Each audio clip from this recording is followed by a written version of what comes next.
I'd like to thank you all, for each and every one of you, for coming here and being such a vital part of our first Publish America Published Authors Regional Convention of 2012.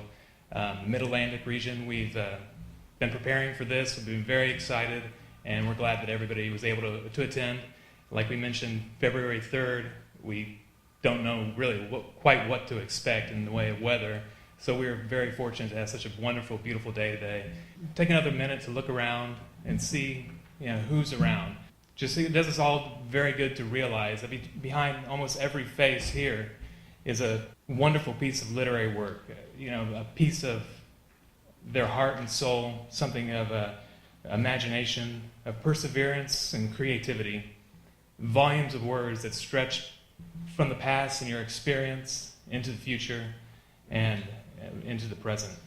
Mr. Rockman, how long have you been in America then? 41 years. 41 years, right. Your home country of Greece? Greece, yes. They're going through some very difficult economic times right now, very difficult. Yeah. That's why I'm here. Yeah. I was just curious if there is anything that America can learn from the Greeks. I've got another book coming up. What is the earliest time that you will want to get the book? Do you want it completed? I just wanted to know if you or someone else can tell me how children's books that are picture books are doing on the internet, an ebook. You must discover the purpose in your life and relentlessly pursue it, regardless of the resources on hand. And in the process of finding a new job and something that made me happy, I fell into helicopters. When I finally got my helicopter license, I was 40. And when I got my airplane license, what we call fixed wing, I was 43. So don't ever let anybody tell you it's too late to try something different. We would not be here without you and your dreams and your literary work. And that said, we've also provided all of you an opportunity to realize some of your dreams, and that dream is to become a published author. There are probably roughly about 100 people here, and that represents just about 0.2% of the total number of Publish America authors. And that percentage just really kind of brings it all into focus, the vast volume of works that are out there and that we've been able to get into print. I had got established enough to have a little spare time, and so I decided to start writing novels. Wow, that's a good thing to do.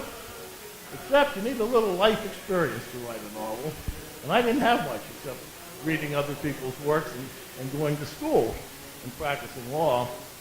I decided that if you didn't have any life experience, what kind of novel could you write? Horror fiction. Don't need much real life experience to write horror fiction. So that's what I did. Text is very important in a book. As I'm sure all of you know, by reading your own books and many other authors, you want to make sure that your text is clear. You don't want it to be too cluttered. You don't want large font in an adult book. You have to think of yourself as the pilot. And you may be the author, but you also have to be the one who's promoting your book. So you kind of have to play a mental game of fake it till you make it. You have to believe in what you're doing. There might be some of you out there who, for writing, is just a hobby, and you've only recently become very serious about it and been able to actualize it by publishing. Some of you may have never even entertained the thought of writing before. Your life may have been lived, and then you were suddenly compelled or called to write, to put that pen to paper, and for posterity. And for some, writing for you is an integral part of you and your art. If you're not actually published, you would probably still be writing. It's something deep within you, something that it's necessary for you to get out. And you're compelled and driven to create, and it's essential as air to you. You give life to the words, and they in turn give more life and energy back to you. To get it out there is just icing on the cake. But whatever the case may be, however you all came to write your works and to become a published author, the common thread is in the pages, between the covers. It's all a heart and soul and your essence that you placed between the covers. The American dream is like a seductive horizon.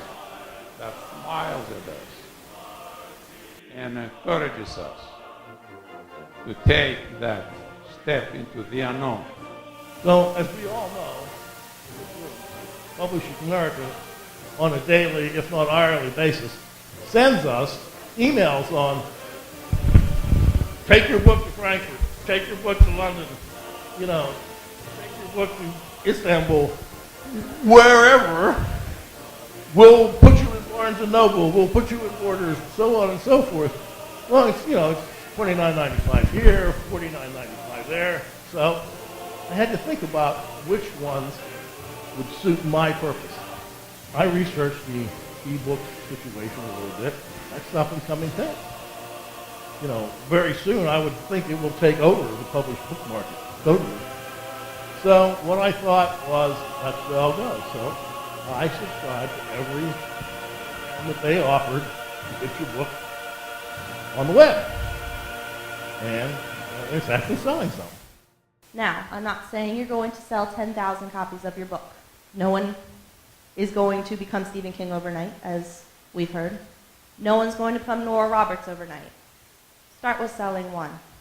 One's what it takes to get that person interested. Build from there. One person reads your book, they give it to another, and to another, and to another.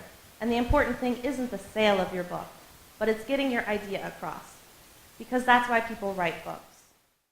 And, I am very happy with Published America. I just have, I'm reading the book of a friend of mine who was published by one of the major publishers in New York.